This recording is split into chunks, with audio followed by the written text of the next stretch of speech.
তোমাদের কাছে ছোট করে ভিডিও নিয়ে চলে এলাম। তো চলো দেখাচ্ছি কি করব আজকে। আমি এই যে ডাল ভিজিয়ে রেখেছিলাম রাতের বেলায়, এই ডাল ভিজিয়ে রেখেছি। ডালের বড়ার ঝোল করব। আমার ছেলে খুব ভালোবাসে, তো আবার রসুন পেঁয়াজ দিয়ে ভালোবাসে, কি খাক না খাক ডালের বড়াটা বেশ ভালোবাসে। তো এই যে ডালের বড়া এখনো পেস্ট করা হয়নি, মশলা পেস্ট করা হয়ে গেছে, যে মশলা করে রেখেলাম, তারপরে ডালটা পেস্ট করব। আর এই যে গাটি কচুর তরকারি হবে, আজকে গাটি কচুর তরকারি খাবো। অনেকদিন গাটি কচুর তরকারি হয় না, গাটি কচুর তরকারি করবো। আর তো চলো, এই যে কড়াই বসিয়ে দিয়েছি, এখন তেলটা ঢালবো।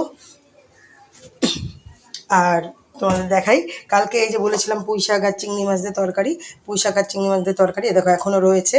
এটাকে গরম করে আমি খেয়ে নেবো, বোন যদি খায় খাবে। আর কালকে ডিম কষা, এই যে বললাম না একটু বেশি ডিম হলেই আমাদের খাওয়া দাওয়া রেখে দেওয়া হয়, আমাদের সবটা খায় না কেউ।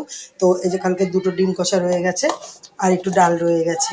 তো চলো এখন তরকারিটা বসিয়ে দিই, কড়াইটা গরম হয়ে গেছে।